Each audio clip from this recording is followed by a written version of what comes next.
2004년 7월에 미국 실리콘밸리의 101번 고속도로에 광고판이 하나 몇 개 올라왔는데, 이 광고판에는 제품명도 없고 광고 모델도 없습니다. 문장만 하나 이렇게 있다고 해요. 근데 이 문장은 저처럼 수학을 문해하는 경우에는 이 문장을 이해를 못해요. 오일러수라고 그러는데 혹시 오일러수 아는 분 있으세요? 저도 처음 듣는데, 그 원둘레와 지름의 비를 얘기하는 파이는 알고 계시죠? 뭐 3.14 이거 뭐 이렇게 쭉 나가는 것처럼 오일러수는 2.718281 뭐 이런 식으로 그것도 무리수로 계속 나가요. 이 오일러수와 관계된 수식인데, 이거를 풀려면 컴퓨터 간단한 프로그램을 좀 이렇게 돌려야 된답니다. 그러니까 저 같은 사람은 뭐 이해를 못하니까 풀려고 시도를 하지는 않겠죠. 더더구나 문제가 뭘까요? 고속도로를 아침에 사람들이 왜 갈까요? 출근할 거 아닙니까? 학교를 가는 사람들입니다. 학생들이거나. 그러니까는 출근하고 다 잊어버리겠죠. 그런데 그 중에 야 저게 뭘까? 좀 관심 있는 사람들은, 호기심 있는 사람들은 결과가 어찌되었든 내게 꼭 이런 보상이 줘준다는 것과 관계없이 그걸 아마 프로그램을 돌려가지고 찾았을 겁니다. 답을. 그래갖고 그게 어디 뭐뭐뭐닷컴 이러니까는 어디 주소가 나올 거 아닙니까? 딱 누르니까 congratulation. 거기까지는 좋았는데 문제가 또 나오는 거예요. F1 값은 뭐 한 10자릿수가 F2, F3, F4 이렇게 나오고 F5 값을 구하라는 거예요. 아마 또 그걸 찾은 사람들 상당수는 이게 뭐야, 속았다. 그럼 아마 포기했을지도 모릅니다. 근데 일부의 사람들은 관심을 갖고 그걸 풀었어요. 이것도 오일러수하고 관계가 있다고 그러는데. 자, 그래서 결과값을 딱 눌렀더니 congratulation은 나왔는데 그 다음에 뭐가 나왔을까요? 구글 구직 사이트 웹하고 딱 연결되면서 당신이 이력서를 제출하면 입사가 됩니다. 이렇게 됩니다. 만약에 구글에서 이 두 문제를 풀면 우리 입사를 시켜주겠습니다 그랬으면 얼마나 많은 사람들이 시도를 했을까요? 구글이 왜 이렇게 했을까요? 우리 회사가 말로만 창의적인 사람이 아니라 반드시 어떤 대가가 보장되지 않더라도 호기심 때문에 그것도 한 번이 아니고 두 번씩이나 밤잠을 설쳐가면서 인터넷에 답이 안 나온다고 그럽니다. 그런 사람만이 우리 구글 회사에 입사할 수 자격이 있다. 이렇게 보는 거죠. 그러니까 우리 오늘 설교 제목처럼 이 구글이라는 새로운 회사에 들어올 사람들은 정말 새로운 술 이렇게 돼야 된다. 여러분, 우리가 오늘 마가복음 2장을 읽었는데요. 이 복음서는 그 당시에 전혀 새로운 문학 양식입니다. 그래서 복음서 또 복음 이것은 질적으로 전혀 다르다는 걸 이야기하고 있죠. 잘 알고 있는 것처럼 마가복음 1장 1절은 하나님의 아들 예수 그리스도의 복음의 시작. 그래서 복음은 예수님이 하나님의 아들이시고 메시아 그리스도로 오셨다는 것.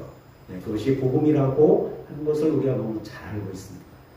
근데 문제는 이 복음, 이 성서에 쓰여 있는 헬라어, 유앙겔리온은 마가복음서에서 처음 쓴 게 아닙니다.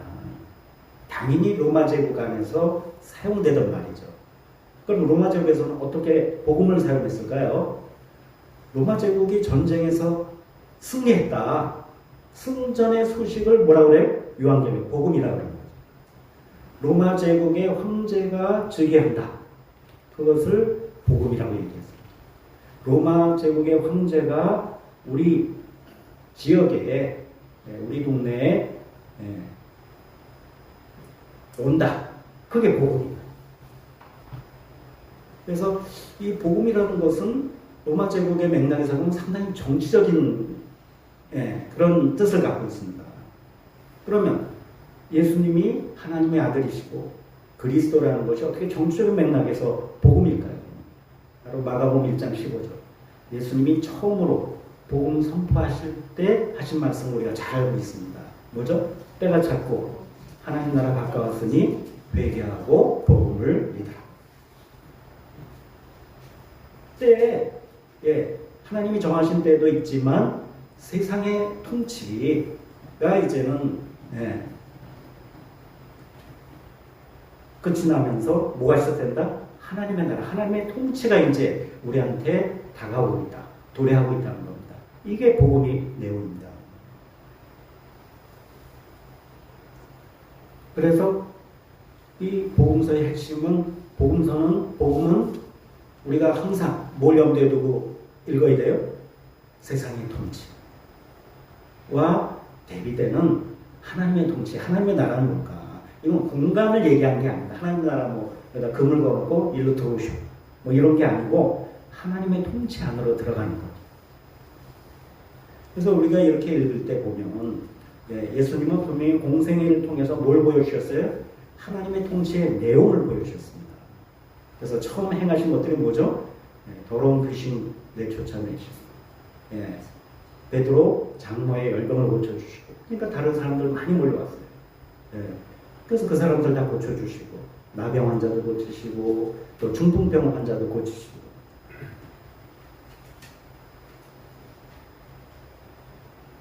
여러분 이분들의 특징은 뭘까요?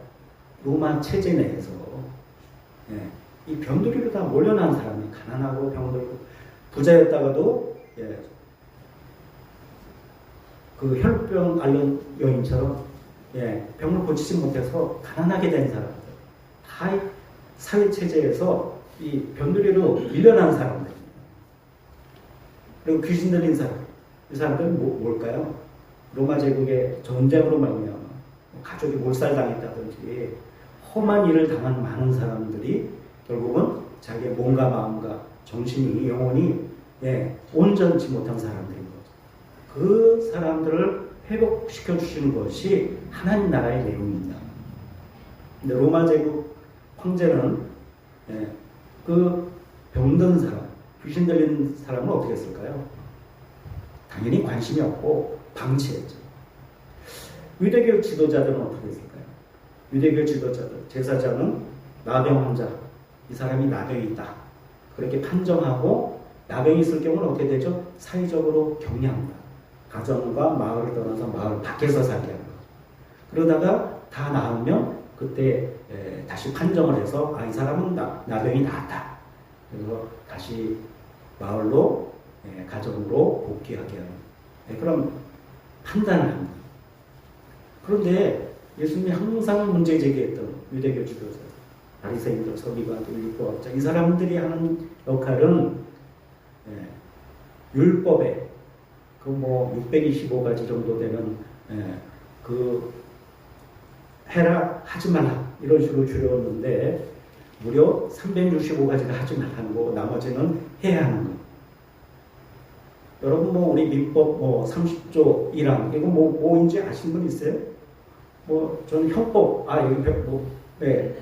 굉장히 법조인 빼고 우리 일반인들 얘기해요. 형법 13조 몇 항 그러면 다 알고 계세요? 모르면서 우리 살고 있어요. 그래서 법적으로 문제가 되면 그때 이제 검사 변호사라든지 이런 도움을 얻죠. 법조인에. 유대인들 똑같아요. 가장 중요한 625가지 조항 가운데 가장 중요한 법이 안식일법과 정결법입니다. 이 두 가지를 어기면 정말 죄인이 돼요. 그래서 당시 종교 지도자들은 안식일법을 누가 어겼는가? 어기지 않은 사람은 의인이 아닌다. 그냥 보통 사람이에요. 어기면 죄인. 정결법도 어기면 죄인. 이렇게 죄를 규정하는 사람들로 되어버려요. 그럼 이 아픈 사람은 누가 돌봅니까? 누가 돌보죠? 본인이 돌보거나 가족이 돌보거나 사회적인 돌봄 이런 게 없어요. 국가 제국도 돌보지 않고 유대교 종교 지도자들도 돌보지 않습니다. 결과만 판정하거나 아니면 오히려 죄인들을 양산해 내겠었죠. 그런 속에서 예수님은 병자들을 치유해 주시고 금년 주제가 치유하는 교회네요. 잘 들으셔야죠, 그렇죠? 교회는 본질적으로 뭡니까? 예수님처럼 이 사회 체제에서 내침을 당한 가난이든 뭐든 병들고 몸과 마음, 요즘은 정신질환 안 이런 분들도 꽤 많으시죠, 그렇죠? 근데 오늘 권사님 기도해 주신 대로 뭐 이 의료 사태가 일어나가지고 의대 이 증원한다는 거에 대해서는 국민적인 야당도 다 동의하는 것 같아요. 근데 방법에 있어서 일방적으로 하는 목적이 옳다고 수단이 다 합리화되는 건 아니잖아요.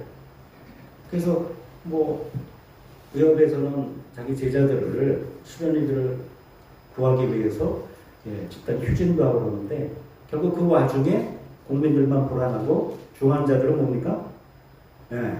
좀 생명이 위태로운 거 아닙니까? 이럴 때 김수환 추경님 같은 분이 살아계셨다면 중재할 역할을 하시지 않으셨을까요? 우리 한국 사회에 종교 지도자 그럴 만한 분이 없는 거예요. 오히려 지탄받고 있어요. 그래서 예수님의 이 하나님의 나라, 하나님의 통치는 세상 통치로 인해서 몸과 마음과 정신이 병든 사람들을 잘 돌보는 그런 치유하는 교회 되시기를 주님의 이름으로 기원합니다. 근데 예수님은 또 그것과 더불어서 이 바로 앞장에 보면 마가복음 2장에 보면 세리 레위를 부르시고 또 세리의 집에서 레위 집에서 잔치를 하세요. 식사를 하시면서 세리와 죄인들이 모이는 거예요.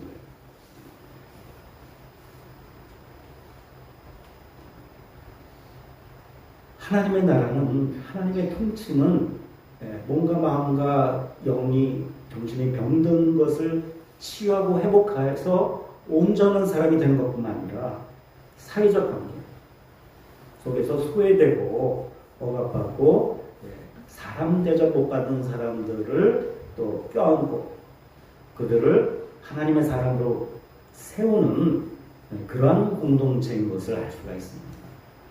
여러분 일주일 내내 직장에서 점심 식사, 뭐 가정에서 하는 경우에 뭐 식구끼리 밥을 먹겠습니다만 외부에서 학교에서 또 일터 직장에서 누구랑 식사를 하십니까?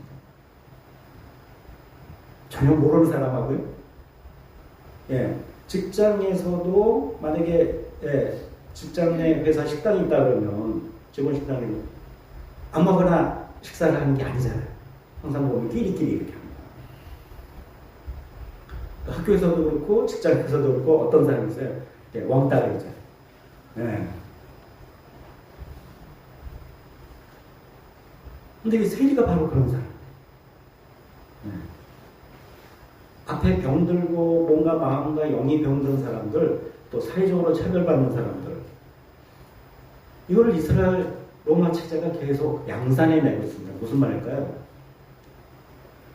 예수님 태어나시기 전, 또 예수님 돌아가신, 부활 승천하신 이후에도 보면 4차례의 큰 밀란이 일어났다고. 그렇게 역사는 기록하고 있습니다. 거기에 대해서 로마 체제는 로마 제국의 한 티투스 장군인가요? 그분은 하루에 500명씩 십자가 처형을 통해서 반란을 이제 진압을 합니다. 왜 반란이 일어났을까요? 유대인들을 보면 성전세를 내죠, 그렇죠? 3대 절기 6월절, 7.7절, 오순절이라고 하죠.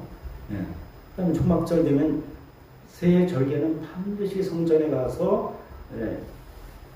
예배를 드려야 되는데 예배 드릴 때 성전세를 물론 내야 되고 이제 희생 제물을 바쳐야 됩니다.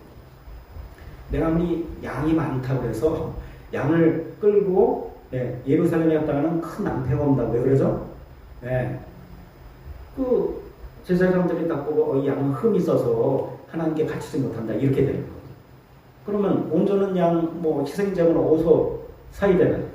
바로 그 성전 앞뜰에 뭐 그 근처에 있는 데서 다 사야 되는 거예요. 그러니까 예수님이 예루살렘 성전 정화하셨다는 게 딴 게 아니고 뭐죠? 환전상을 비롯해서 거기서 정말 이 좋은 목 아니에요, 그렇죠? 예, 이 땅 짓고 헤엄치기 하듯이 그냥 사업이 번창할 수밖에 없는 황금알을 낳는 그런 거위 같은 장사 아닙니까? 이걸 누가 그렇게 해줬어요? 대제사장이 아닌다면 아무나 들어갈 수가 없겠죠. 그래서 그 종교 지도자라는 사람들이 리베이트를 받은, 뒷돈을 받은 거예요. 그래서 예수님이 다 몰아내신 거죠. 그러니까 하나님을 경배한다고 뒤로는 다 자기 입속들 차리고 있어요. 그래서 앞에서는 뭐 안식일법이 중요하고 정결법이 중요하고, 하나님께서는 그게 중요하기 때문에 만들어 놓으신 건데, 그걸 갖고 사람들을 죄인으로 만들고, 그 다음에 희생제를 통해서 사실은 자기 입속을 챙깁니다. 거기다가 정말 이스라엘 사람들이 제일 미워하는 사람들이 바로 이 세리입니다. 우리 일제시대 보면 친일파하고 똑같은 거죠. 이 사람들은 두 가지로 나빠요. 하나는 뭐죠? 이스라엘 사람들이, 유대인이 이방인을 만나서 접촉하는 게 제의적으로, 종교적으로 불결해지는 거 아닙니까? 근데 로마 제국을 대신해서 이스라엘에서 유대인들로부터 세금을 걷기 때문에 항상 제도적으로 이방인과 만나게 돼 있어요. 자, 이 세리들은요, 공무원이 아닙니다. 로마 제국의 공무원이 아니고 민간인. 민간인으로서 로마 제국으로서 그런 특권을 받은 거죠. 징수권을. 자, 공무원이 아니기 때문에 월급이 없습니다. 그럼 어떻게 했죠? 세금을 받으면서 거기서 일정 부분 로마 제국이 정한 만큼 받아갑니다. 근데 거기서 더 많이 받았어요. 그럼 로마 제국이 타치할까 안 할까요? 로마 제국이 절대로 간섭 안 해요. 그 지역에 주어진 그 세금만큼만 받으면 그 이외의 것은 그냥 다 눈 감아줍니다. 그러면 세관장 세리가 자기 재산의 절반을 가난한 자에 주고 토색한 것이 있으면 4배로 갚는다 그랬잖아요. 이 토색한 게 뭡니까? 로마 제국의 정황보다 더 많은 세금을 매겨서 돈을 버는 게 있으면 그것의 4배를 갚겠다. 삭개오가 이 말을 하는 순간 삭개오는 뭐가 됐어요? 요즘처럼 신불자가 됐습니다. 신용불량자가 됐어요. 재산 반 날라갔죠. 토색한 거 4배를 갚으려고 그러면요. 그 재산 반 갚고는 어림없는 거예요. 그런데 정말 예수님을 만난 게 그에게 그렇게 큰 기쁨이 되거든요. 우리 그럴 수 있을까요? 세상 사람들이 인간 이하로 보는 세리들, 그 유대 이스라엘에서 말이죠. 그러니까 이 사람들은 장례들끼리 모인 겁니다. 그리고 죄인들, 이 로마 제국이나 유대교 지배 체제에서 죄인이라고 여기는 사람들이 모여 있는 거기에 예수님이 가십니다. 야, 이게 뭐지? 우리 회사의 왕따, 우리 학교의 왕따. 그 옆에 누가 계시다고요? 예수님이 계신 거예요. 그 예수님이 이뻐 보일까요? 미워 보일까요? 여러분들. 좀 이해가 안 되지 않으세요? 아, 나하고 친해지지. 나 교회에 열심히 나고, 봉사도 하고. 근데 예수님 그때 뭐라고 그러셨어요? 의사는 누구한테 필요하다고요? 병든 사람한테 필요하다는 거예요. 이 사회에서 내침을 받은 사람들의 친구가 되신 거예요. 그들과 식탁 교제하고 밥상공도 공책을 하시면서 다른 세상 우리에게 보여주신 거예요. 근데 권력자들은 항상 뭐죠? 다른 사람 내치고 자기 떠받드는 사람만 옆에 두죠. 그래서 우리 며칠 전에 그 최수근 성경 국회 청문회 보면 두 그루의 사람들 우리가 보잖아요. 아니 대민지원 나온다 그래서 수해 못 구한다 그러고 장화 신고 나가는 해병대에게 갑자기 현지에서 이 수색 작업하라고 하는데 장갑차도 들어갔다 물살 너무 세가지고 뛰쳐나 밀려났어요. 육군 다 철수했어요. 근데 왜 해병대는 왜 가서 작업을 해야 되고 또 거기에 대해서 조사했던 사람이 뭐 국가 반란 수괴인가요? 그럼 죄인이 되고 대제사장 한 사람은 아니 진실이 왜곡되니까 정신과질환을 갖고 그날도 증언하기 위해서 천주가 약을 점심 저녁 그렇게 먹으면서 하요. 이 죽음 앞에 있으면 안 되는 죽음 앞에 부끄러워 반드시 진실을 밝히고 그런 사람들이 한 무리가 있는가 하면 이 사회 계급이 높을수록 지위가 높을수록 자기 기득권을 위해서 군인의 죽음에 대해서는 아랑곳하지 않고 자기 권력을 기득권을 지키기 위해서 선서를 거부하고 거짓말하고 말할 수 없다고 해요. 그런 사람들 보면서 여전히 과거 예수님이 살던 당시나 지금이나 세상의 지배 체제는 그저 소수의 기득권자들을 위해서 다수의 사람, 진짜 군인 중에 한 사람은 그 얘기를 했더라고요. 군인들은 장기판의 말이 아니라 그냥 처먹고 저는 죽을 수도 있다.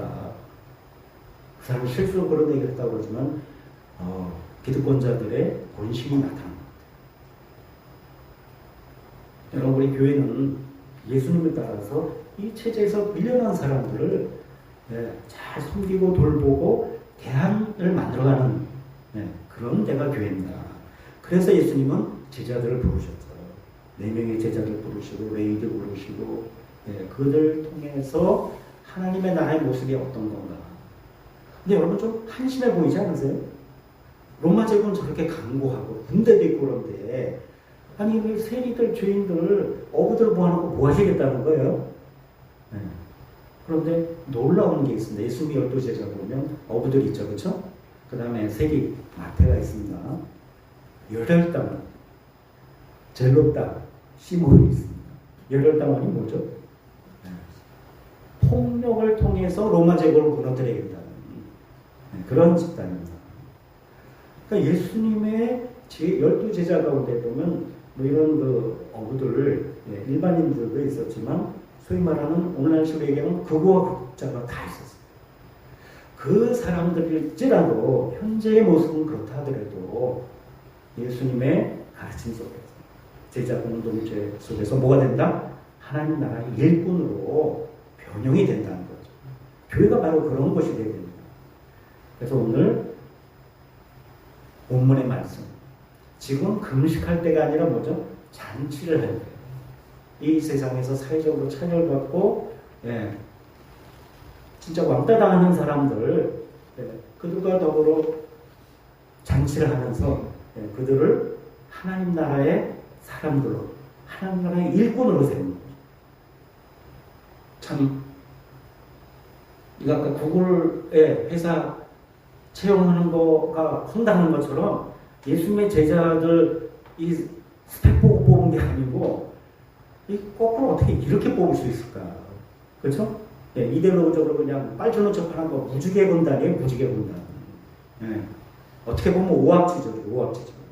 그러나 예수님의 가르침 속에서 기도해 주신 대로 성령의 능력으로 말미암아 어떤 사람을 특히 뭐예요? 소외되고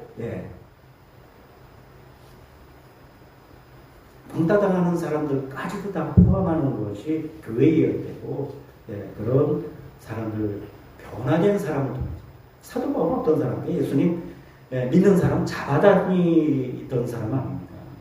그런 사람도 예수님을 부활하신 예수님 만나고 변화가 됩니다. 그래서 우리 교회가 생배조각 이 비유도 있습니다만 생배조각이라는 건요 천인데 천에 본래에 갖고 있는 기질을 줄이고 표백제도 쓰고 빨래하고 나면 뭡니까? 좀 줄어들잖아요. 줄어든 방지도 하고 본래 갖고 있는 것들을 좀 숨을 죽여서 옷이 되게 합니다. 그런데 이거는 생배조각은 그걸 거치지 않은 작업 그런 작업을 안 했어요.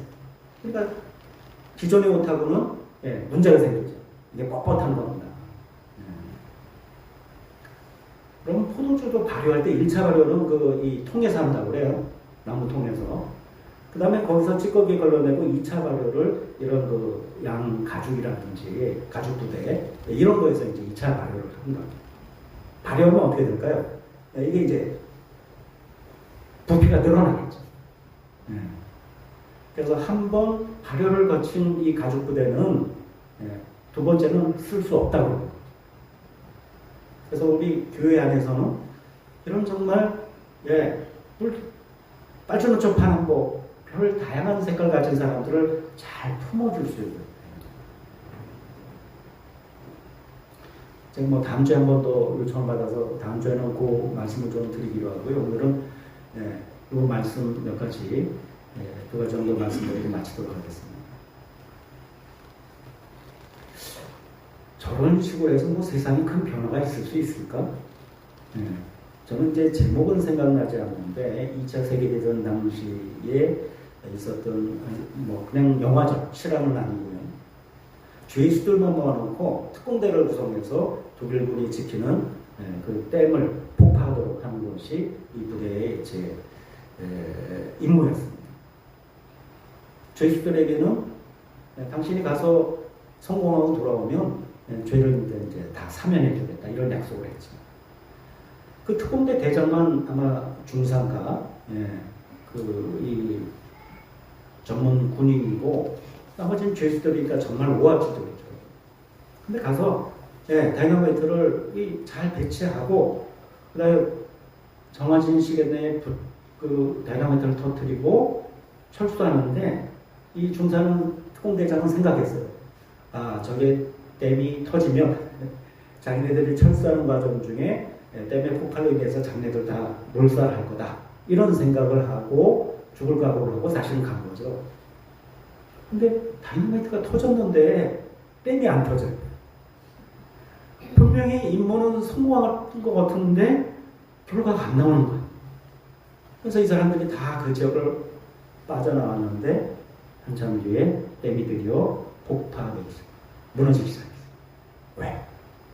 댐이 워낙 견고하니까 몇 군데 다이너마이트를 설치해서 팍팍 터졌는데 별로 손상이 안 된 것처럼 보여져. 근데 그 작은 틈에 이 저수지의 댐에 물에 엄청 많은 양이 저장돼 있잖아요. 여기저기 갈라진 틈을 조금씩 하면서 어떻게 됐어요? 나중에 결국 그 댐이 무너진 거예요. 상당한 시간이 걸립니다. 로마 제국가에서 초대교회 처음에는 카타콤에 다 숨어서 예배드렸잖아요. 나중에는 기독교가 종교로서 인정되고 나중에 어떻게 됐어요? 국교가 되지 않았습니다. 그러면서 이제 기독교에 변질되긴 했습니다만 작은 것이 여기에 진짜 하나님의 통치가 하나님의 역사가 있다면 세상의 통치를 뒤집어 엎는다는 것을 이 영화는 부분적으로 보여주고 있는 게 아닌가. 그 역사는 그걸 보여주고 있습니다. 우리가 그걸 믿어야 되는 거예요. 자, 두 번째는 작은 겁니다만 여러분 정재승이라는 과학자 혹시 아시나요? 이분이 엄청난 과학자이다 보니까 어렸을 때 책을 다 많이 읽었을 거로 그렇게 기억을 합니다. 기대를 합니다. 이분은 어렸을 때 책을 안 읽은 게 아니라 못 읽었어요. 왜? 부모님, 야, 어려서는 놀아야지 무슨 책을 읽냐. 뭐 책을 읽지 않고 놀게만 해. 근데 부모님은 열심히 그것도 재미있게 책을 읽으시더라는 거예요. 그래서 어린 시절의 정재승은 책에는 뭔가 굉장히 어린아이가 볼 수 없는 재밌는 게 있는가 보다. 그래서 책을 읽을 줄도 모르는데 부모님 오셔서 야, 잘 자라 그러고 불 꺼주고 나가시면 책을 읽을 줄도 모르는데 입을 뒤집어 쓰고 책을 이렇게 봤다는. 남들은 유치원 갈 때 한글을 다 깨치고 가는데 정재승 어린이는 당연히 한글을 모르고 학교를 갔죠. 그러니까 이 책에 대한 굉장한 뭐가 있어요? 갈증이 있는 거예요. 책들 한글을 배우고 책을 꼭 읽어야겠다. 그래서 이분은 독서는 습관이야. 습관이라 뭐가 돼야 된다? 쾌락이 돼야 된다. 책을 읽고 거기서 기쁨이 있으니까 책을 읽어야지 무슨 뭐 읽기도 싫은데 읽어라. 이건 얼마나 고통스럽습니다. 우리 교회가 그런 거예요. 하나님 나라를 하나님 통치하면서 연습을 해야 돼요. 그래서 야 교회 가야 된다 그러는데 우리 뭐 흔한 말로 농담으로 어떤 어머니가 야 너 교회 가라. 야 싫어요. 왜? 뭐 재미도 없고 뭐 누구랑 갈등도 있고 장로님 막 뭐라 그러고 야 너 그래도 목사니까 가야 되지 않냐 이런 얘기가 나오잖아요. 교회가 재밌는 곳입니까? 가고 싶은 곳이에요? 일주일에 한 번 가는데 막 토요일 날 되면 설레요. 내일 소풍 가는 것처럼 야 내일 교회 가는 날 이해요? 아니면 누구 봐야 돼. 괴롭다. 그건 왜 그러실까? 이런 데니까. 그래서 정말 우리 스스로 여기 교인이 안타깝다 이런 것 떠나서 우리 교인들을 하면 내가 허물이 있어도 허물을 덮어주고 우리 안에 왕따 같은 사람이 있으면 되겠습니까? 안 되겠습니까? 왕따 같은 사람에게 먼저 접근하고 공동체에 같이 오게 하는. 그래서 우리 각자가 사회에 있는 이 소외되는 사람 섬기기에 앞서서 교회 안에 우리 다른 사람을 그 아픔을 공감해주고 세워주는 사람인가 아니면 다른 사람을 죄인으로 만드는 사람인가 또는 내가 속해 있는 기관과 부서를 세우는 사람인가 거기서 정말 그 기관과 부서를 흔드는 사람인가. 우리 생명수교회는 정말 우리 모이고 싶은 형제자매들이 보고 싶고 우리 교회 오고 싶은 그런 교회인가를 돌아보면서 우리가 선교적 교회라는 얘기를 많이 하는데 다른 거 아닙니다. 쉬운 말로 하면 우리에게 정말 오고 싶은 교회. 우리 형제자매들이 우리 식구들이 믿음의 식구들, 교회 식구들 정말 보고 싶은 사람들로 변화될 것. 그것이 우리에게 정말 필요한 이 시대. 세상은 세상의 체제 이건 항상 사람을 힘들게 하고 병들게 하고 왕따를 만들지만 우리는 하나님의 나라를 먼저 여기서 훈련하고 연습하는 곳이에요. 그래서 우리 가정을 변화시키고 우리의 일터를 우리 여기 이 진영이라는 지역사회를 변화시키는 그런 여러분 되시기를 주님의 이름으로 기원합니다. 하나님 감사합니다. 오늘도 저희들이 무엇이 간데 이렇게 교회로 불러모아 주시고 저희 예배를 받아주신 하나님 앞에 감사와 찬송과 영광을 돌립니다. 세상 체제 속에서 신음하는 우리의 많은 이웃들이 있는데 저희들이 먼저 부름받았습니다. 생명수 교회 안에서 서로를 존중하고 아껴주고 또 허물이 있을 때는 그 허물을 덮어주며 성령 안에서 참으로 사랑하고 또 존중하고 아껴주며 서로를 세워주는 참으로 아름다운 신앙 공동체를 그래서 생명의 풍성함을 누릴 수 있는 그런 생명수 교회로 세워 주시옵소서. 이런 생명수 교회를 인해서 우리가 속한 가정이 살아나게 하시고 우리의 자녀들이 살아나게 하시며 지역사회가 또 일터가 이 지역사회가 새로워질 수 있는 그런 역할을 감당케 하여 주시옵소서. 우리 주 예수님의 이름으로 간절히 기도드립니다. 아멘.